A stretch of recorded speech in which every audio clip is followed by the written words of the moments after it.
Bonjour les amis, nous voici au cœur de l'hiver mais aussi au cœur de la pandémie à essayer de relever le défi lancé par Châteauneuf de Galor de conserver les conférences.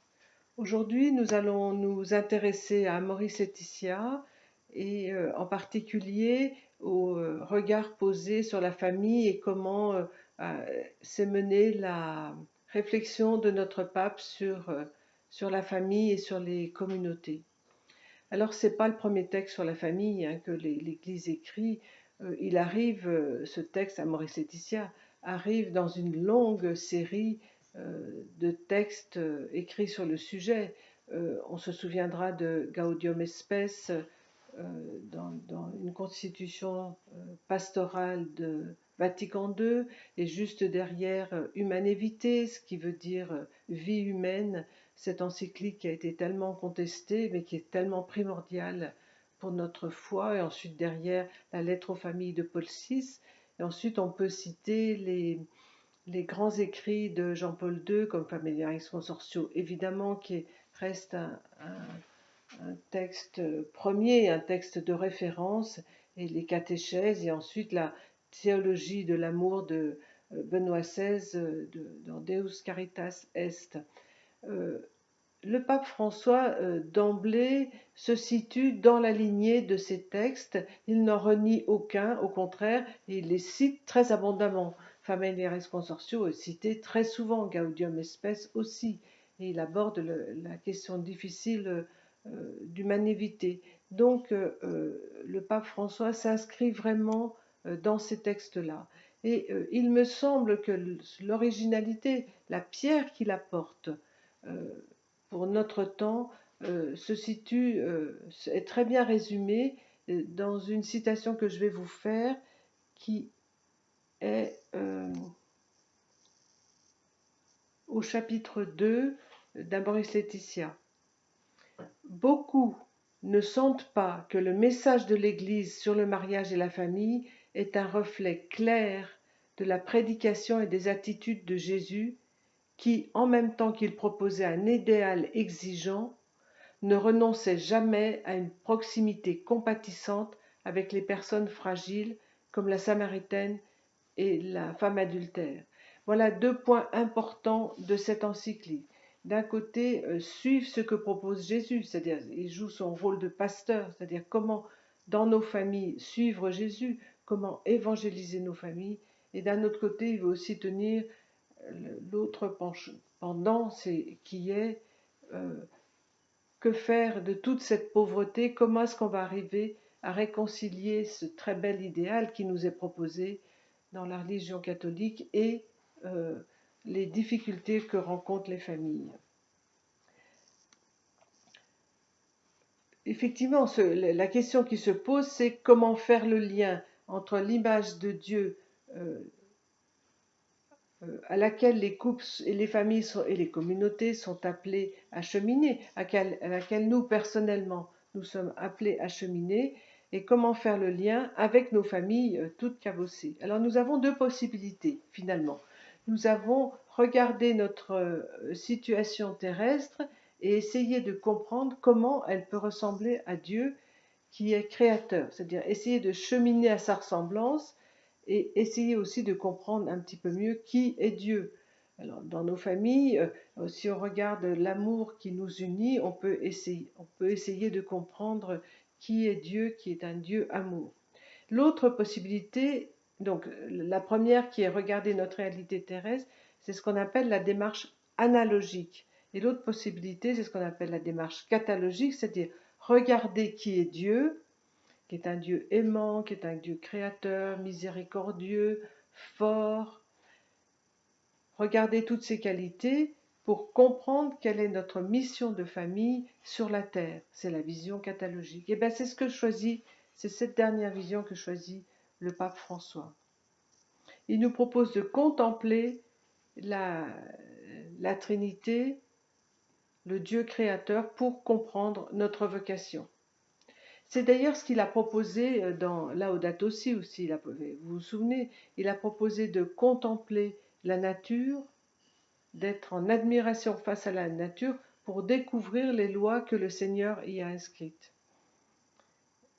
Et d'ailleurs, je vous cite Laudato Si au paragraphe 239.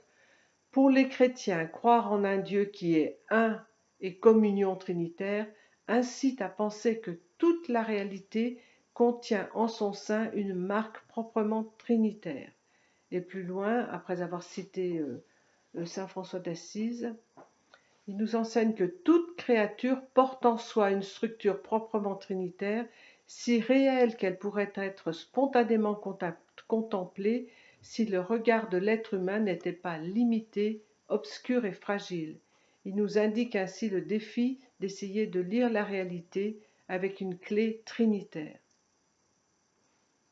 Donc, contempler Dieu pour comprendre la famille. Et puis l'autre aspect que François essaye de développer, c'est se tourner vers les pauvres. Et les pauvres, ce n'est pas forcément les pauvres matériellement, c'est surtout les pauvres qui rencontrent des difficultés dans leur famille. Alors nous le connaissons bien, c'est d'ailleurs décrit dès les premiers versets de la Bible, mais ça continue à évoluer dans nos sociétés. Je dirais que c'est dû à notre péché et ça évolue comme le virus actuellement dans nos familles. Nos familles sont effectivement cabossées par le péché. Et vous vous souvenez, les deux péchés originels qui ont été décrits dans la Genèse, c'est l'accusation et la domination. Les deux premiers qui ont été décrits, et effectivement dans nos familles, nous vivons souvent la critique et la domination. Nous vivons aussi la jalousie, le troisième péché qui a été décrit dans la Genèse. Nous vivons les tromperies, le mensonge, l'absence de dialogue, les faiblesses de chacun qui entraînent dans leur sillage toutes les addictions, toutes ces addictions qui posent problème dans les familles, comme l'alcool, la drogue, mais aussi l'addiction à la pornographie, etc. Nous connaissons aussi nos difficultés de l'éducation qui provoquent des démissions face à notre rôle de parents, face au caractère et aux exigences de nos enfants qui sont contraires à nos valeurs. Des fois, on démissionne. Et puis, nos difficultés face à nos problèmes de budget, de maladie, nos soucis professionnels. Et tout ça, fait que nous sommes tous dans des familles qui sont cabossées. Et d'ailleurs, Jésus a regardé avec amour toutes les femmes et les hommes qu'il a rencontrés en accompagnant, je suis en train de citer Amoris Laetitia au paragraphe 60, leurs pas avec vérité, patience et miséricorde, tout en annonçant les exigences du royaume. De la même manière, le Seigneur nous accompagne aujourd'hui dans notre souci de vivre et transmettre l'évangile de la famille. Ce qui est important, c'est qu'il ne faut pas se décourager en se disant on nous décrit un idéal, cet idéal c'est pas pour moi, je vais abandonner, certainement qu'il y a une erreur dans l'histoire, j'abandonne, c'est pas comme ça que ça se passe. Et d'ailleurs, Amoris Laetitia va nous rappeler que Jésus est né dans une famille qui est elle-même toute cabossée. Il est né, on dit qu'il est de la maison de David, hein, c'est ce que nous avons entendu à Noël, on nous l'a rappelé à Noël. Et en fait, cette maison de David, elle arrive elle-même d'une lignée qui est très cabossée. Vous vous souvenez de Abraham, Sarah et Agar, c'était quand même pas extraordinaire. Jacob, Rachel et Léa non plus. Jacob qui est obligé d'épouser Rachel à cause d'un subterfuge de son beau-père alors qu'il aimait Léa, les frères Joseph qui ont vendu leur frère aux Madianites, on se souvient de ça, et le roi David, pourtant Dieu sait si le roi David est important dans la Bible, il a quand même eu des difficultés avec toutes ces conquêtes féminines. Donc le pape François nous rappelle que Jésus est né dans une famille cabossée et qu'il connaît la réalité des familles. Il connaît la réalité liée par exemple au deuil quand il va dans la maison de Naïm, la belle-mère de Pierre, etc. Et son ami Lazare. Il connaît aussi toutes les difficultés avec la femme adultère, il connaît toutes les difficultés de la fidélité, etc. dans le couple. Donc il sait un petit peu de quoi il parle.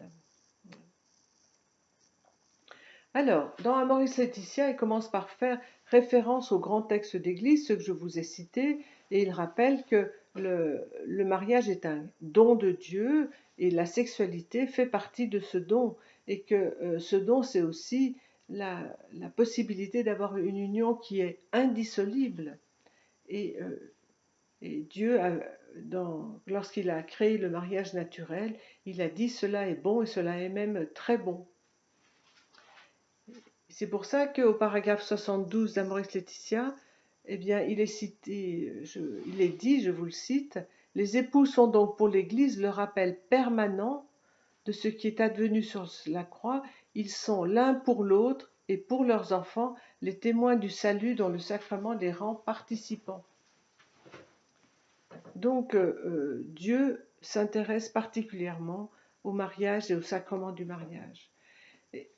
Donc, le mariage est une bonne chose, c'est une union indissoluble, mais surtout c'est une vocation. Et la vocation, c'est entrer dans les sacrements. On nous est rappelé dans l'Humaine Fidei, qui est une constitution de Vatican II. Et au paragraphe 72 Amoris Laetitia est rappelé que le mariage est une vocation en tant qu'il constitue une réponse à l'appel spécifique à vivre l'amour conjugal comme signe imparfait de l'amour entre le Christ et l'Église. On n'attend pas d'être parfait pour demander le sacrement de mariage. Le pape est bien conscient que nous sommes imparfaits sur terre. Par conséquent, la décision de se marier et de fonder une famille doit être le fruit d'un discernement vocationnel. Le mariage est élevé au niveau de la vocation. Mais un point important de la pensée du pape François, c'est que le mariage, c'est être en communion à l'image de Dieu qui vit en lui-même cette communion. En effet, nous croyons en un Dieu trinitaire, Père, Fils et Saint-Esprit, qui vit une communion, qui vit en lui-même une communion, et nous sommes appelés à vivre à l'image de cette communion, et même vivre de cette communion trinitaire. N'est-ce pas le vœu le plus cher de Jésus?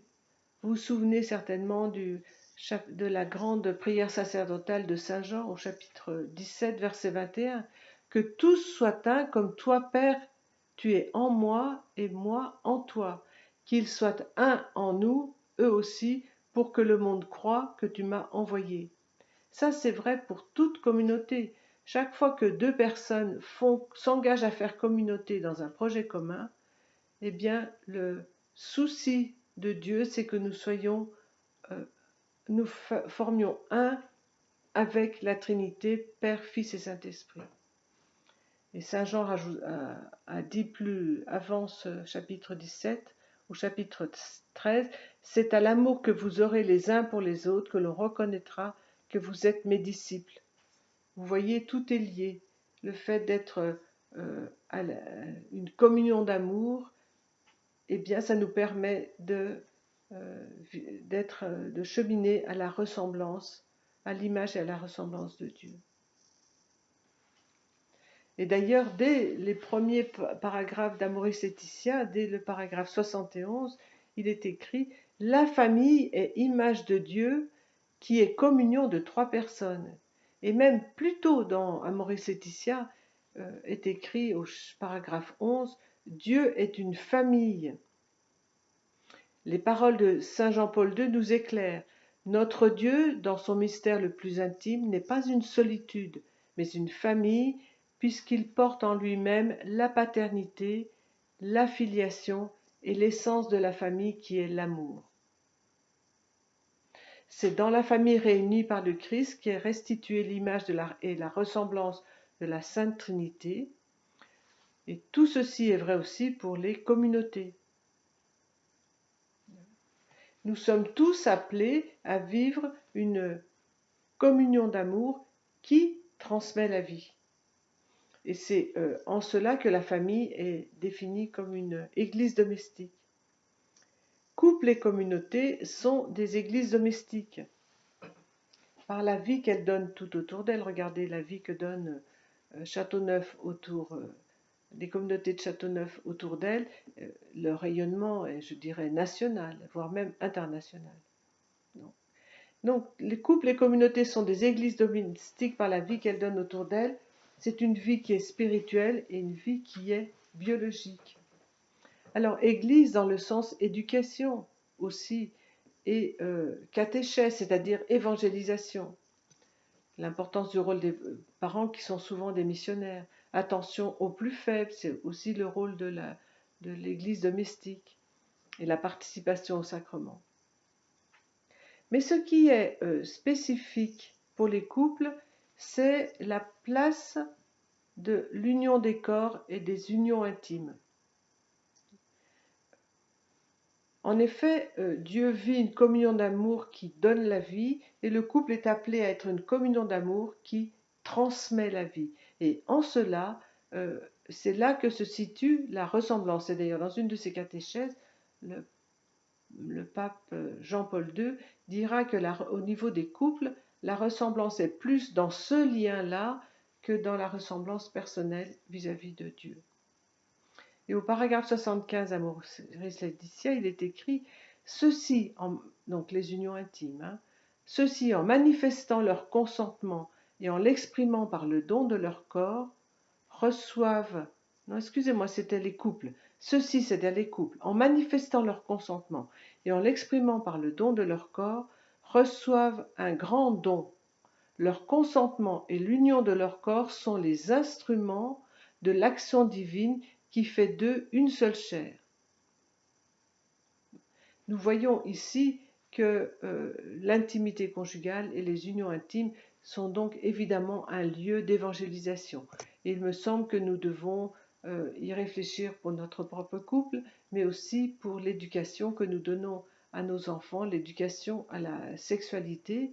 En effet, c'est par la valeur de leurs unions intimes que le couple va pouvoir cheminer à la ressemblance de Dieu et être à son image. Donc c'est très important.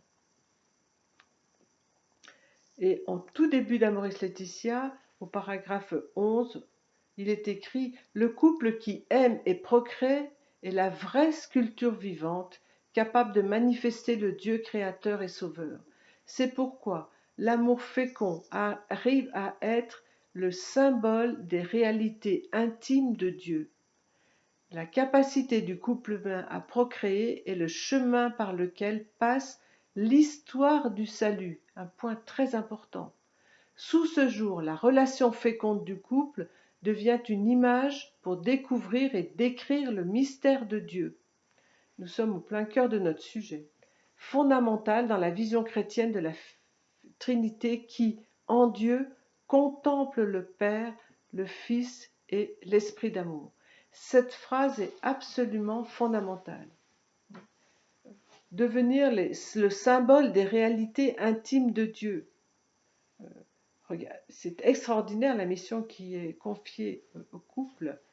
Et puis, découvrir et décrire le mystère de Dieu fondamental dans la vision chrétienne de la Trinité qui, en Dieu, contemple le Père, le Fils et l'Esprit d'amour.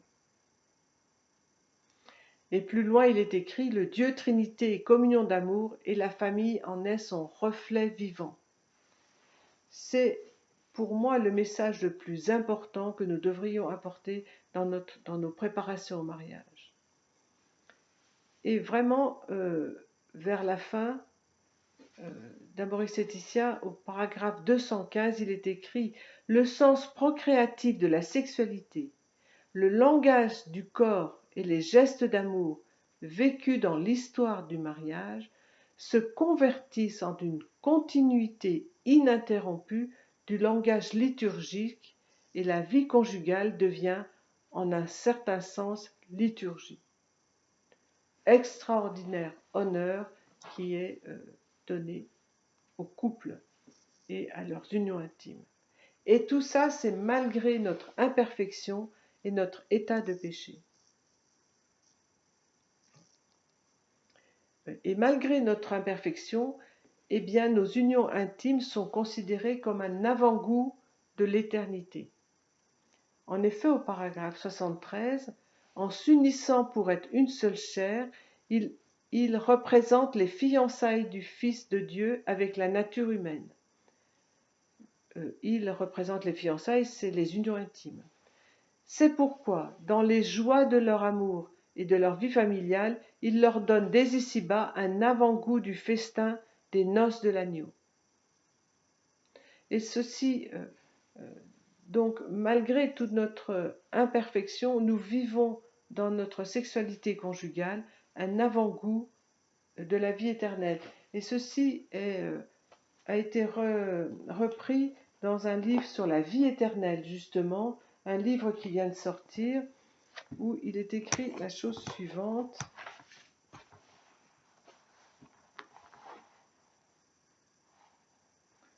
Par cet appel joyeux au ciel, les joies sublimes peuvent nous être données comme un avant-goût, par exemple, l'Eucharistie, qui est un avant-goût du ciel, la vie mystique, l'extase dans la contemplation, la lecture ou l'acte conjugal. Donc nous voyons l'importance de tous les actes que pose le couple dans sa compréhension de la Trinité et surtout son dialogue avec notre Dieu trinitaire. Alors il ne faut pas croire, il n'y a pas ceux qui y arrivent et ceux qui n'y arrivent pas. Nous sommes tous en chemin avec nos difficultés et nous sommes tous sur un chemin de croissance. Nous avons tous rencontré des difficultés et nous en rencontrerons, mais nous avons tous la possibilité de nous relever et de marcher sur un chemin de croissance. Et le pape François en est tout à fait conscient que tout ceci est imparfait, tout ceci vécu par les hommes est imparfait. Et au paragraphe 78, c'est-à-dire assez tôt dans l'exhortation apostolique, il est écrit « Dans la perspective de la pédagogie divine, l'Église se tourne avec amour vers ceux qui participent à sa vie de façon imparfaite.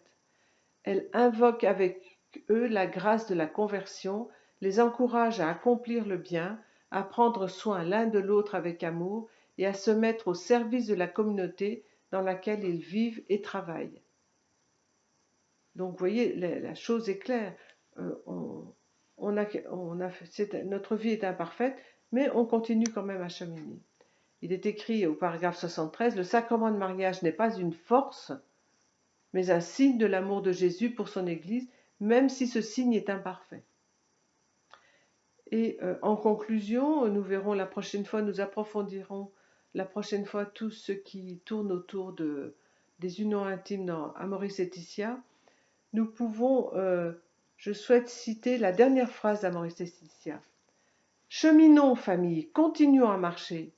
Ce qui nous est promis est toujours plus. Ne désespérons pas à cause de nos limites, mais ne renonçons pas non plus à chercher la plénitude d'amour et de communion qui nous a été promise. » Je vous remercie.